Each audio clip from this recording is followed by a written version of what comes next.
thanks everybody for coming. So we've got Catherine McNeill, who's a registered associate nutritionalist with the Association of Nutrition, who is going to do a talk on good food, eating well for you and the planet. Right, you ready, Catherine? Ready as I'll ever be, yes. Yeah, Okay. would you like me to share a screen if that's all right? Yeah. So as Caroline said, I'm a nutritionist. I'm a member of the Nutrition Society. My focus is sort of the lifestyle medicine end of things, and with an interest in public health. So very much looking at diet and nutrition and what people eat in the round as part of the whole person, rather than focusing on specific nutrients. I think variety is the spice of life in many ways. But this is going to be the one of the most text-heavy bits of it. So can we bear in mind that everything I say is with regard to national guidelines, which are based on average requirements for healthy adults, and that doesn't encompass everybody. Everybody's an individual. We're talking about requirements for average healthy people with no underlying issues. And I have to say that if you have any concerns about your health, please seek medical advice. So these are the things that we might be looking at over the next few slides. We've got traditional recipes, and they are changed and adapted, and what does that do to them by putting in and out different ingredients. We'll compare and contrast some favourite recipes. I think it's worth bearing in mind that many traditional diets are indeed low in meat, but they often contain dairy, eggs and fish. And my focus in this talk are going to be just a few nutrients, because otherwise it gets too much. But we're going to be focusing on protein, iron, zinc, and the all-important vitamins B12 and D. They're particularly difficult to find in non-animal source foods. So we're going to look at how to get those into lower animal product diets and recipes. And I think while we're going through it, I think we should have a little think about two questions around whose responsibility is it to support farmers and producers who are doing things as environmentally and sensitively and sustainably as possible, and should those who have time and the financial resources do their best to source the most sustainable and local and minimal impact animal products if that is what they want to eat. I think they're two big questions that certainly in this time of pressure on purse strings are quite important to think about. So this is just, I think some people may have seen this slide before, I've used it before, but it just goes to show how much variation there is in the different foods that we eat. You can buy one thing and buy a different version of it, and the carbon footprint of it can be completely different. You buy a cheap chocolate bar and that can have quite a high footprint, and you can buy low impact beef or lamb and it has less of an impact. But it's also clear that a lot of the plant products do have lower carbon footprint than the animal proteins do. And it's not just carbon emissions. We need to think about transport and water and land use, where things come from, and farming methods as well. So on to the fun stuff. 2,000 calories a day, probably the most cited energy requirement, and this is actually for moderately active healthy women. Moderately active healthy men tend to need around 2,500. Healthy children start needing about 2,000 calories a day at around the age of 10, and this increases into adolescence, so up to a moderately active, healthy 17-year-old boy who needs about 3,000 calories a day, which is quite a lot of food. And then that reduces again into the early 20s down to the 2000s.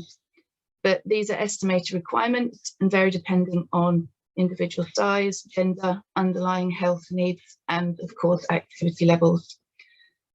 So Public Health England recommends that based on 2,000 calories, which is for a woman, a good distribution of energy is roughly 400, 600 and 600 over the day. So we tend to eat less at breakfast, and then it assumes that there's equal distribution over the 2 other meals. And that doesn't add up to 2,000. It leaves a bit of leeway for drinks and snacks and desserts and that kind of thing. Protein requirements are calculated using body mass. Current guidelines suggest that someone who weighs 60 kilograms, which is 9.5 stone in old money, will need about 45 grams of protein a day. A 70 kilogram or 11 stone person, 53, and an 80 kilogram or 12.5 stone person, about 60 grams a day. So you can see it going up in line with size and the amount of tissue that there is to replace and look after. And they're the average requirements of the 4 micronutrients that we're going to look at: iron, zinc, B12 and D.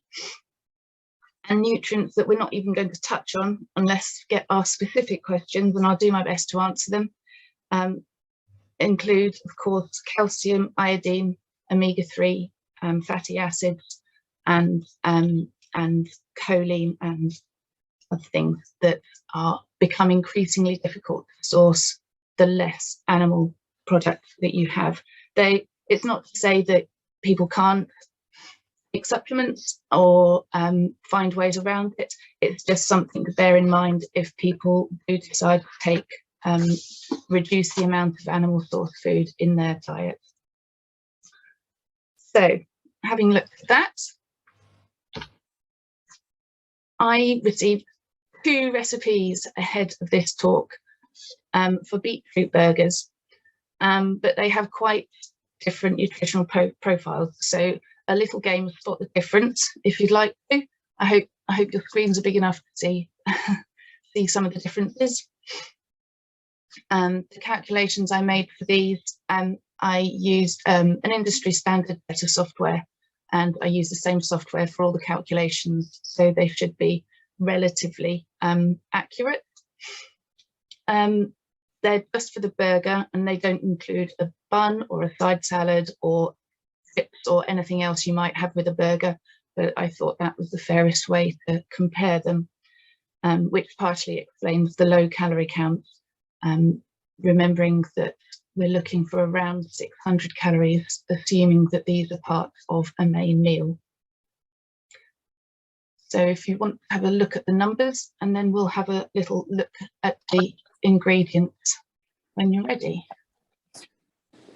Any questions so far?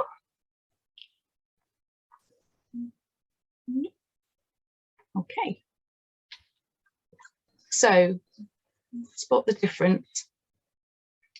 Would anyone like to say anything about the differences they can see? Apologies if the numbers are slightly small on your screens.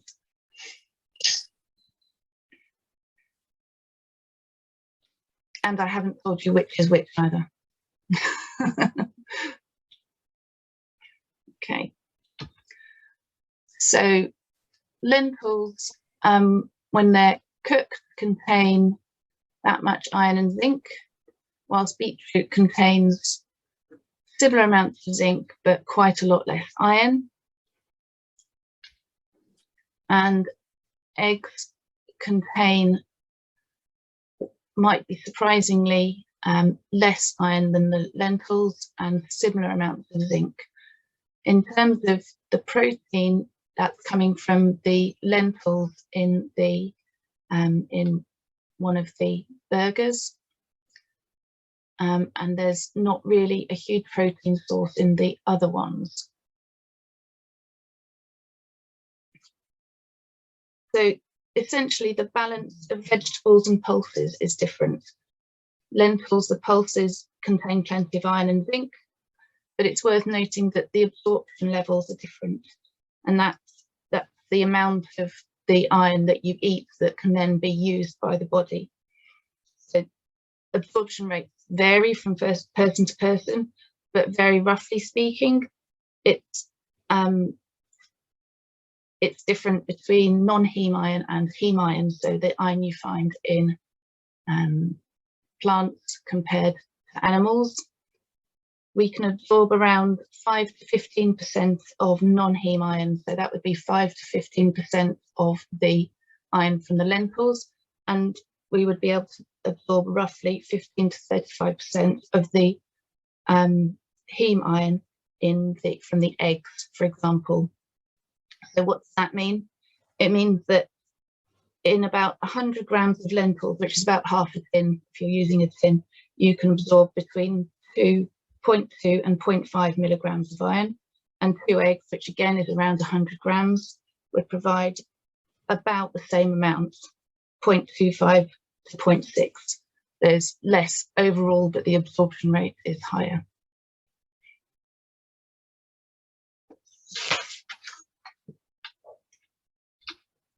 And in terms of which burger we choose to eat, what could we make it go furthest in terms of nutrients? So complementary protein would be important, which is the way the protein works for plant protein. So a burger, a bun, or a pita bread would be one choice. The wheat would be complementing the lentils in the beetroot burger, and the nuts in the harvest burger. I'm trying to stick to 50-50 or wholemeal bread if you can. The harvest burger could be complemented with a side dish containing lentils or beans, and that would up the protein level in there. Or you could start adding some cheese. So a 30-gram portion of cheese would give about 7 grams of protein. And remembering we're looking for a third of our daily amount in this, so we're looking for somewhere between 15 and 20 grams of protein in a main meal. Breakfast tends to be slightly low in protein, so you could argue that you would be looking for slightly more. So a 30-gram portion of cheese, which is about a matchbox size of cheese and is considered a portion, would give 7 grams of protein. Mixed seeds do give a valuable boost as well, and use those as a creative side salad. The lemon juice I've mentioned is to increase the absorption of iron. The vitamin C helps to boost the iron absorption. So again, if you use a side salad, try including some vitamin C rich vegetables like peppers or broccoli, something like that, to help iron absorption. Or have a little orange juice to drink. Avoiding caffeine also helps with iron absorption. Caffeine inhibits absorption, so it's a matter of doing all you can to get the most you can out of what's available. You might notice I've put a beef burger on the side, on the right hand side, and you can see it's quite a lot higher in calories, and despite it being 80 grams, so it's what, 2/3 of the weight of the non-meat burgers, it contains over 20 grams of protein and useful amounts of iron and zinc. So this is where we start seeing the differences in what we call nutrient density. And it's important to remember that if you're preparing food for someone who's got decreased appetite or a small appetite, or is unable to eat large amounts for one reason or another, then it's really important to get the nutrients into them in a small amount of food. And that could be for elderly people, or it could be for younger people as well. Remembering that a 10-year-old still needs 2,000 calories but their stomach is the size of their fist, and an adult stomach is the size of an adult fist, because there is less space to get those nutrients into. And I mentioned complementary protein, and I wondered whether it might just be useful going over what that meant. So complete protein is complete because it contains all 22 amino acids in the right quantities and the right proportions for us to use as they are. It's true to say that all plants do contain all 22 amino acids, but some are at such low levels that they can't be converted into the essential amino acids that were needed. The essential amino acids have to be consumed, they can't be produced. And children are actually described as having more essential amino acids than adults because they are growing at a faster rate and they have a higher protein need. So combining proteins is a bit like a jigsaw puzzle. The pulses and the grains, so the lentils and the rice or the lentils and the wheat, complement each other. The amino acids that are missing in the lentils are made up for by the rice, and the legumes and the grains, the beans and the wheat as well. And nuts and seeds can top up but all of the pulses, the legumes and the grains. So they're quite nice as a sprinkle on, or include in smaller quantities, but they're a good top up in terms of protein. Mycoprotein and soy. Mycoprotein is the kind of fungal protein that's manufactured as vegetarian mince. So mycoprotein and soy are considered complete proteins. So they are a good vegetarian source of protein. They can be expensive, and depending what sort of soy you use, it can be quite processed. And if you're buying ready-made mycoprotein products, they really can be quite salty. It's just something to keep an eye on. I've put careful combining over 24 hours because we can't store amino acids. So over one day, if we just ate lots of beans, God forbid, we couldn't store the amino acids from the beans. If we ate all wheat the next day, we would have lost the spare amino acids from the beans the previous day.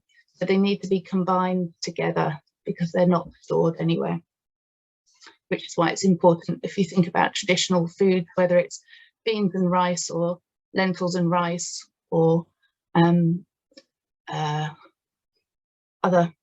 tacos and beans, there's that combination, and they sort of automatically go with each other.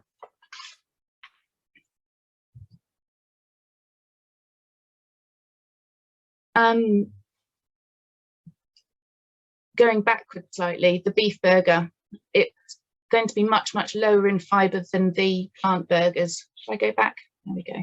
Much lower in fibre, which I haven't put, but there will be no fibre in it because there's no plant products in it, unless there's lots of onion. But this was taken from a standard supermarket one, so it's unlikely there'll be lots of onion in it. Adults are recommended to consume 30 grams of fibre a day, and many of us don't manage that. But if we decided to use the beef burger, then it would be a really good idea to use a wholemeal bun or a whole grain salad. So whether it's whole grain couscous or bulgur wheat, and a really nice varied vegetable side dish to go with that, to get the plant vitamins and minerals and the fibre in there. And fruit for dessert in either case, again helping that iron absorption, whether it's heme or non-heme. Right, going forwards, we've seen that. So I was sent by the Harvest Cafe several recipes to have a look at, and this is one of them, and I've decided that I'm going to have to make it because I got a photograph of it, and like many good recipes, it had splodges of things all over it, and it looked to be, so it'd been very well used and well loved. So I've decided I'm going to try that. It's a chili bake. It's based on kidney beans, and they're actually complemented by the inclusion of bulgur wheat. The cheese in the title is actually served on top once the bake is made. So I thought an interesting analysis might be to do the cheese bake on the left-hand side, and then on the right-hand side is how it changes if the cheese is taken out. So you can see what the cheese adds to that bake. And then we can look at what to do if you how to make up for that lack of cheese should you not want to use it. So you can see that the energy goes down.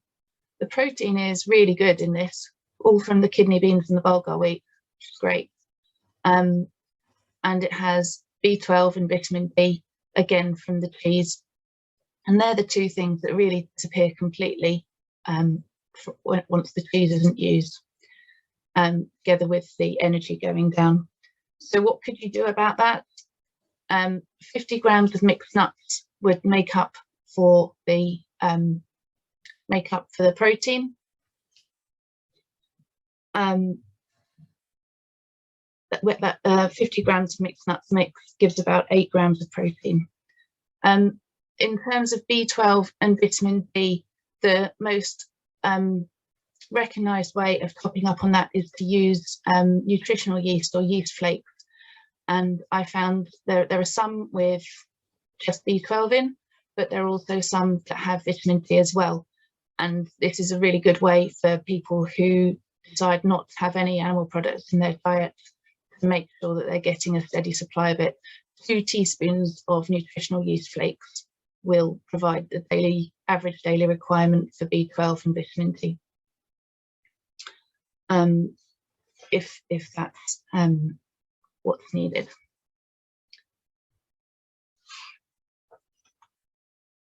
So the next recipe, thank you, Caroline, the sweet potato and chickpea and spinach curry and rice, which apparently is a family favourite, and it does sound good. So this recipe, I started with the sweet potato and the chickpea version, and I've included the rice in it, and I analysed it as brown rice, simply because brown rice has a slightly higher protein content and it has higher fibre, it's slightly more filling, and as I said earlier, we tend not to have enough fibre in our diets in the UK. It's good for your gut, makes you feel fuller and makes your dinner last longer. So this is based on a recipe that serves 6, and it hits the energy recommendation of around 600 calories. Again, that's for assuming the 2000 calorie for healthy women.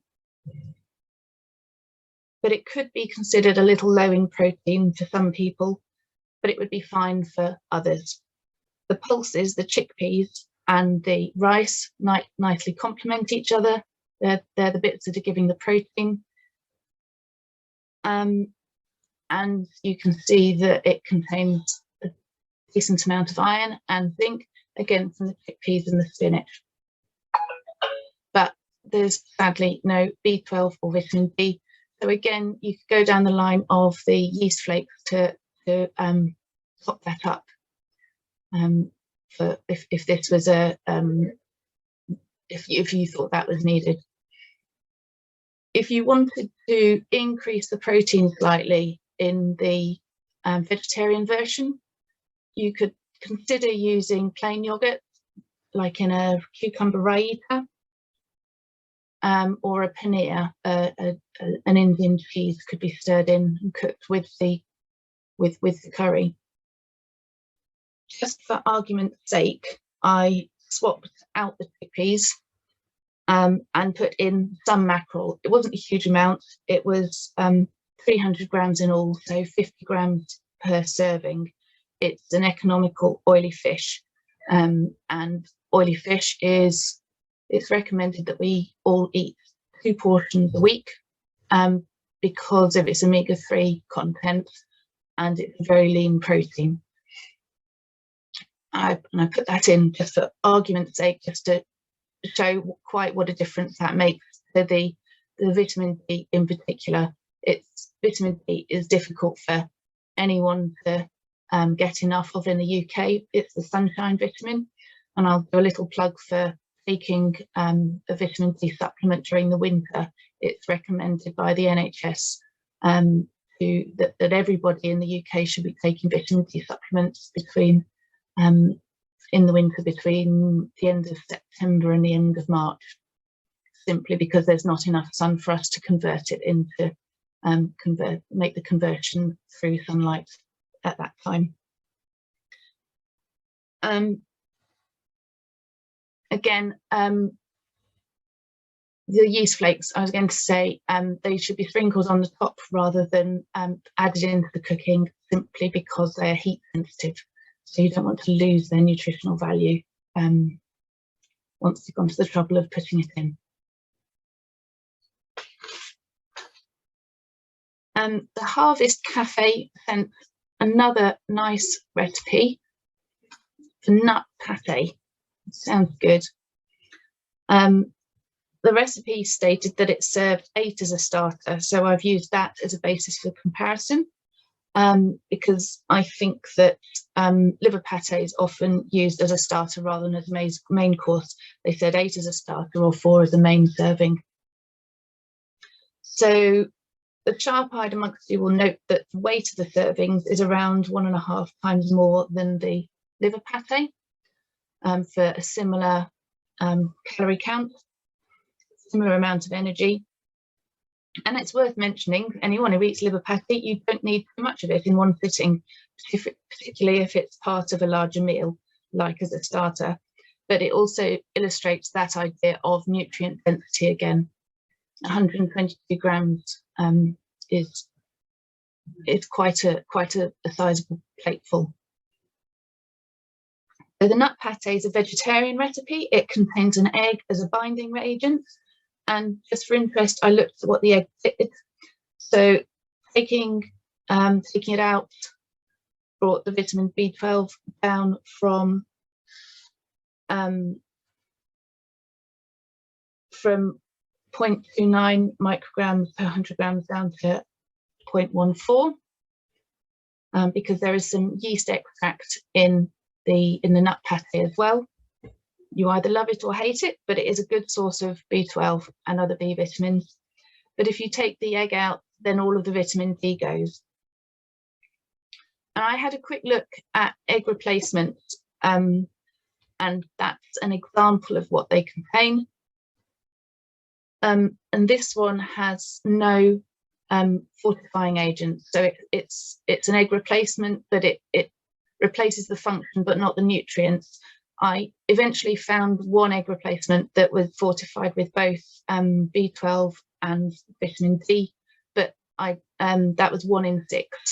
So they are out there, but you do need to look for them. And the one I found, I should have made a note of it, but I didn't, but it was from a specialist vegan online supermarket. So it's these nutrients you do need in very tiny quantities, but an egg is used as a binding ingredient in so many things that it adds up gradually.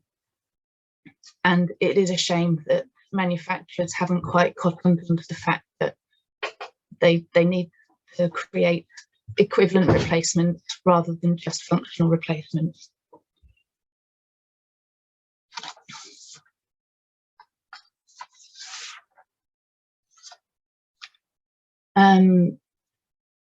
And you can see that the liver pate it's known to be high in B12 and vitamin D, and you can see that the numbers don't lie. So this is the last recipe that I'm going to be looking at, and I thought it might be interesting to look at how a standard bolognese could be adapted to be slightly lighter, slightly greener, and to go further. So the first is the standard bolognese. So it's made with 500 grams of mince, and it's just got an onion and a celery and a tin of tomatoes added to it, and it's I've used white pasta in white spaghetti as well. It serves four. It says 2 large portions on the spaghetti, but that's the equivalent of 4 medium portions in the software. So, and the second one makes 8 portions with the same amount of beef mince. So rather than just doubling the amount of beef was the same, it's been padded out with, instead of 2 tins of tomatoes, it's got 3. Instead of 2 sticks of celery, it's got 3, and so on. And it's also got 2 tins of borlotti beans. Use any pulses you want, but variety is key, and borlotti beans I think work quite well with the texture of the mince. So just looking at what that does, if we assume that 80 grams is a portion of fruit and veg, the first that serves 4 provides just under 2 out of the 5 a day, and the latter around 3.5 out of the 5. So I think that's a big tick for that. The whole wheat spaghetti provides extra minerals and fibre, and the number of portions has doubled. So 2 meals for 1 amount of beef mince, 1 amount of time, and 1 amount of cooking energy. The energy of the second version is perhaps a little low at 481 calories a serving instead of that magic 600 calories. But that can easily be made up with a helping of salad leaves plus a dressing and a teaspoon each of mixed seeds and mixed nuts, and that's over 150 calories plus extra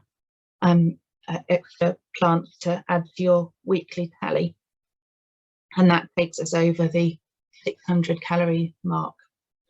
Again, you can see how the density of the nutrition has changed as well. The lower meat content has got a higher weight or volume, and that could be useful for some people, could be lower, not so useful for others. So the higher meat one weighs 426 grams, and the lower meat one is 477. That extra 50 grams might not sound much, but it might be a lot for other people. So at this point, that's my little slide of things that are also good for health and good for the planet in terms of looking after our whole lifestyle and looking at how all of our life can contribute or be of detriment to the climate. And I'm going to leave it there. Does anyone have any questions? And I hope this is approximately what you expected. Oh, yeah. Caroline. Catherine. Sorry, Catherine. Yes, hello. Can you please go back one slide, because I didn't have time to read it all. Oh, sorry, it wasn't really food related.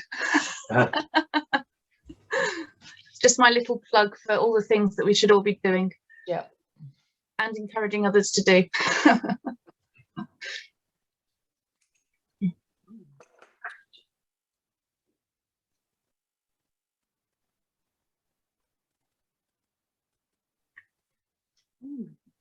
So, Catherine, when you say yeast extract, does that include Marmite?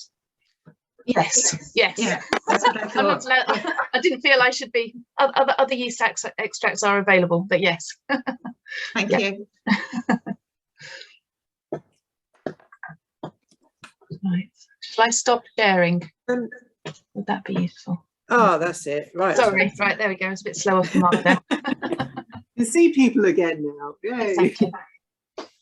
Catherine, Lynn was asking where she can find the recipes.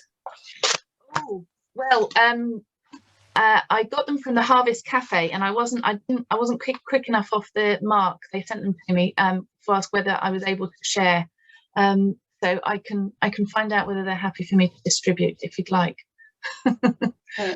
Okay, yes. What's the Harvest Cafe? It's It's the cafe that is organised by the same people that organised the Stonehill Community Gardens up out on the Drayton Road, between Abingdon and Drayton. Okay. Yeah. Thank you. Okay. Okay, so Dorothy wants to ask you a question, Catherine. Hello. Yeah, is there a way to replace the pulses and beans with nuts? Because I have IBS and I react badly to eating lots of pulses and beans. Yeah, that's tricky. Yeah, nuts are energy rich and quite protein rich. Someone had sent me in some questions about seeds, so I just had a quick look. They're about 100 grams, and seeds and nuts will be about the same, I think, but I can double check this for you. The seeds have got about 23% protein, so you get about 23 grams of protein out of 100 grams, but 100 grams of sunflower seeds will give you just over 600 calories. So that it gives an indication of quite how energy dense they are. It's a tricky one. Yeah. They're a lot sort of more difficult to mush, aren't they? You can't mush even I mean, peanuts. You can use peanut butter sometimes. There are lots of nut butters around, and people do use them, stirring them into cooking, adding them to recipes. But they have a completely different texture to pulses and lentils, so it really depends what you're doing. I mean, going back to one of the slides at the beginning, it depends on your reasons for wanting to cut down on meat. A sustainably sourced milk at all anyway, but I eat a lot of like eggs and fish and things. Yeah. Exactly. I was going to say sustainably sourced dairy or fish has a much lower environmental footprint than unsustainably produced meat. So you could looking at that, making that change. Yeah. Okay, thank you. Okay. Right, Catherine, could I ask some questions, please? Yes. Now, you said that soy is a good source of protein. Does soy sauce work as well? No. No, it doesn't. It's fermented beans. Soy sauce is fermented beans, so it's a condiment and it's very high in salt. So, no, it's not a source of protein. No. Okay, because I've got the Happy Pear recipe book, and I've been trying quite a few of their recipes, and they put a lot of soy sauce in things, and they also use maple syrup. Why would they put maple syrup in? To make the foods palatable. It's a trick of the processing trade. You add salt and sugar, which is what maple syrup is. It gives it that umami, needs to get more kind of taste into the food. The maple syrup will give quite a deep flavour, as well as a sweet flavour, in the same way as some cookbooks rely a lot on pomegranate molasses. It's all sugar. I don't know how much, a lot, but it's the same as adding sugar to your savoury dishes. Okay, and is it the same sort of sugar? Because fruit sugars are better for you than sucrose, aren't they? Or glucose? Yeah, but unfortunately, in terms of added sugars, honey, pomegranate molasses, maple syrup are all counted as contributing to your recommended dosage of 30 grams a day of added sugars. Right. Okay. Sorry. Also, I hate being the bearer of bad news. I thought there must be some magical quality to it, because I've used it in 2 of their recipes and thought, why would they pick maple syrup? So I've got a big tub of it. Use it slowly. The other question I wanted to ask was, they do recommend in the Happy Pear using nutritional yeast, but I haven't ventured down that road yet. Do the yeast flakes taste of anything if you sprinkle them on top of your food? I am led to believe that they have a slightly cheesy, savoury flavour that is not unpleasant. I've never used them, and I suppose I should experiment with them.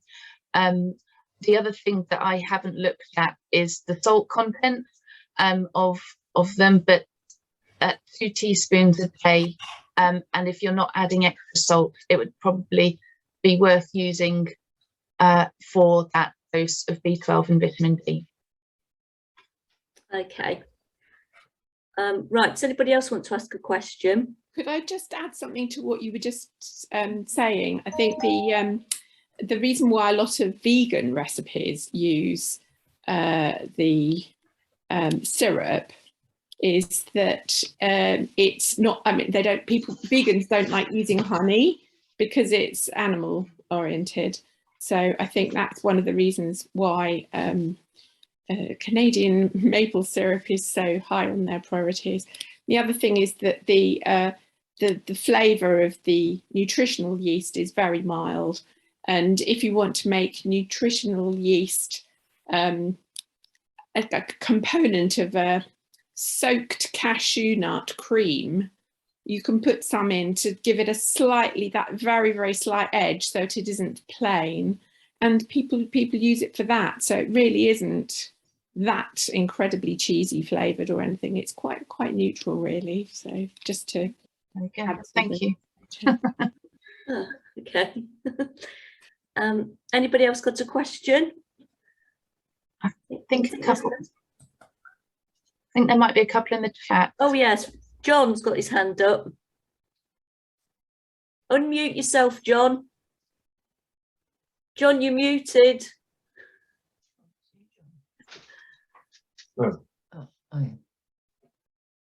Sorry, John, we didn't catch any of that. Can the host unmute you? No. Yes. What can you have that's not too chewy? In terms of what? Any of the ingredients we've been talking about. What plant ingredients? Plant things, yeah. Well, the tofu is not too chewy, and the soy mince is sort of mince textured. But I mean, if you can eat baked beans, then any kind of pulses will probably be okay. Pulses and lentils and beans in a sauce, they're not. I would say they're less chewy than meat. But is that what you meant? I was getting the impression some of these things would be fairly chewy, nuts in particular. Yeah, I mean, they're very fibre heavy. So that's what I was trying to get across in terms of nutrient density.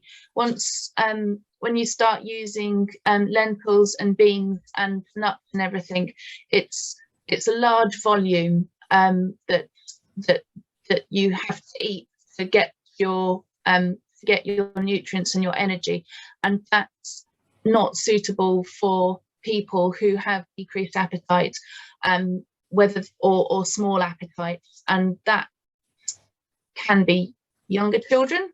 They've got small stomachs, they've got limited patience in terms of sitting at the table, and also particularly older people, if they're slightly infirm and not moving about so much and not increasing their appetite through physical activity, then it's really important to try and get that nutrient density in small quantities, get what they need in low volumes. And I think this is one of the important things, is that one person's a diet that is suitable for one person may be completely unsuitable for another person, and there's no reason why I don't think there's no reason why we shouldn't be changing what we eat during our life course in order to keep our health at an optimum level. There's increasing evidence that that people starting over the age of about 55 to 60 begin to need slightly more protein. The body becomes slightly less adept at at absorbing it, and increasing that protein level helps stave off things like frailty syndrome and muscle wasting, sarcopenia. So it's really important to think of what you eat over the life course and how it adapts over the life course. Okay, great. Any other questions? Oh, Dorothy, have you got your hand up? Yeah, I was just saying that dog food is normally reduced in protein for older dogs. So are we different from dogs in that way? Might have to ask a vet. I certainly know that mammals do differ. I know as a cat owner, I know that cats require a cat owner, a cat looker after. Cats have a much higher requirement for protein than dogs do. Over the domestication period, dogs have adapted to eating a much lower protein, higher carbohydrate diet compared to cats. I'm sorry, I don't. That's the limit of my knowledge on that, I'm afraid. I'm just looking at the chat. So quinoa is a useful source of vegetable protein, yes, and yes, in terms of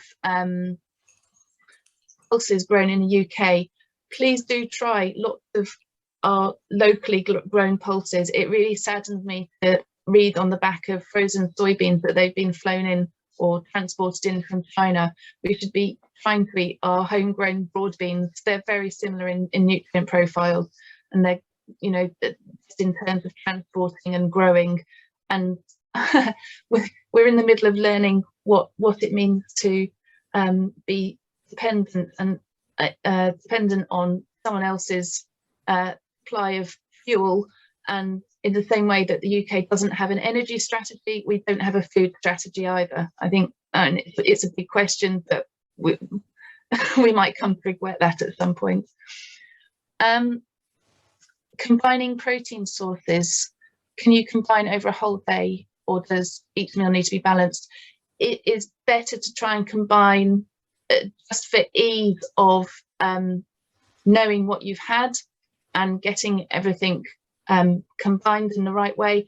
It's better to try and combine over one meal, but they say over 24 hours, so it's not desperate if you forget to have a piece of bread with your baked beans at lunchtime. And deficiency diseases are long term. B12 is most people have about 5 years supply of B12, roughly speaking. So it's in some ways, I think that shows you quite how crucial vitamin B12 is, because we have that level of in a fully fed person, a buffer, if you like. But I've just got one figure here, but in 2016 there was a paper out, and it reported that in the UK around 12% of pregnant women have low enough levels of B12 to be classed as deficient, and I think that's quite scary. B12 is crucial for neural development, crucial for fetal development, and it's crucial for enabling a woman to successfully breastfeed a child as well.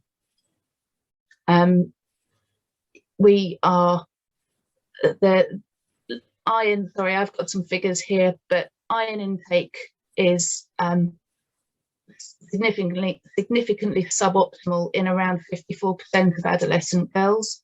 That's from 2016 data.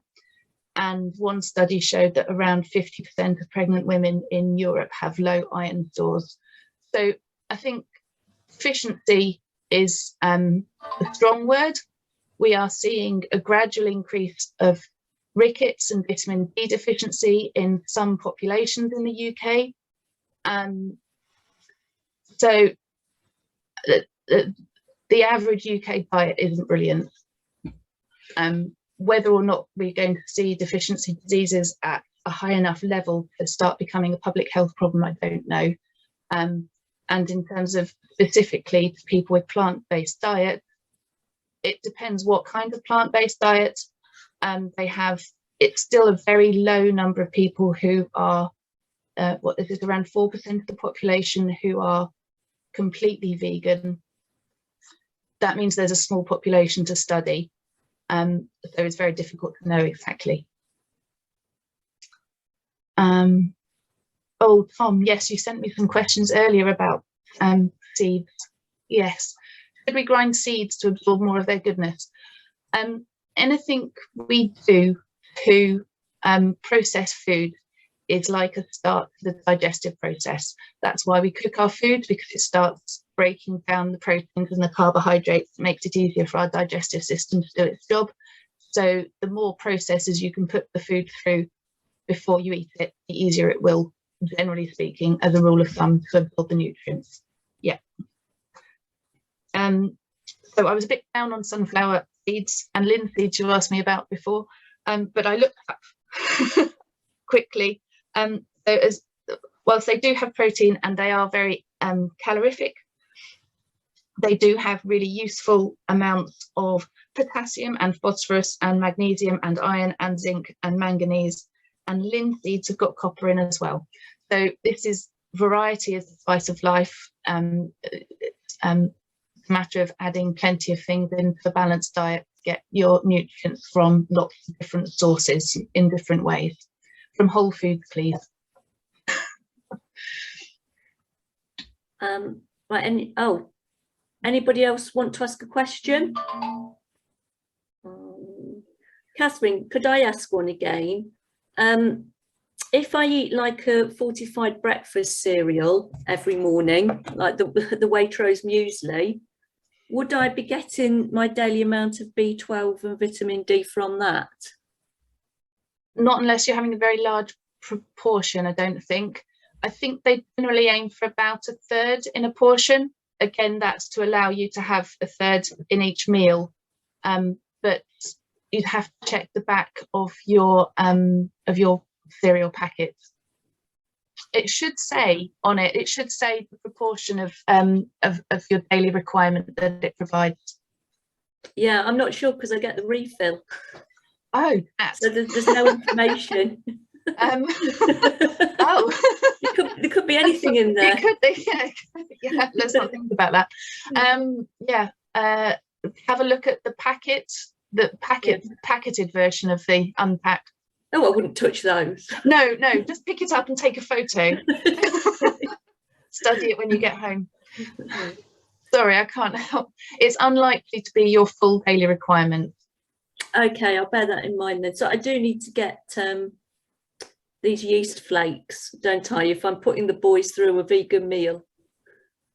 It would be a useful top-up, yes. I mean, it depends what they're eating, because diet is diet. I mean, everyone may regularly have a non-meat, non-dairy meal every so often, and it's not going to harm you, but it depends depending on what you have as a whole. The body will take up nutrients over 24, 48, 36, however many, 72 is the next one, isn't it, hours. So one meal occasionally is probably fine. But if you want to be on the safe side, then yeah, add some flakes on the top. Okay, thank you. Okay. Right, anybody else want to ask anything? No, I can't see any more hands up. No, I can't hear them. No, I've bored everyone to tears. Anyway, thanks very much, Catherine. I've learned a lot of useful stuff, and I am going to work my way through that maple syrup. Slowly but surely, yeah. Yeah, so can we give Catherine a round of applause, please? She's been brave enough to come. I hope it was useful. Yeah, very useful. Thanks, Good. Catherine. And if there are any questions after the event, then please feel free to drop an email or whatever. It's fine. Thank you. All right, thanks everyone for coming. Get cooking. Yes, enjoy your dinner. I was Don't think too hard. Bye then. Bye for now. Bye. Bye. Thank you, Catherine. No problem. Mhm.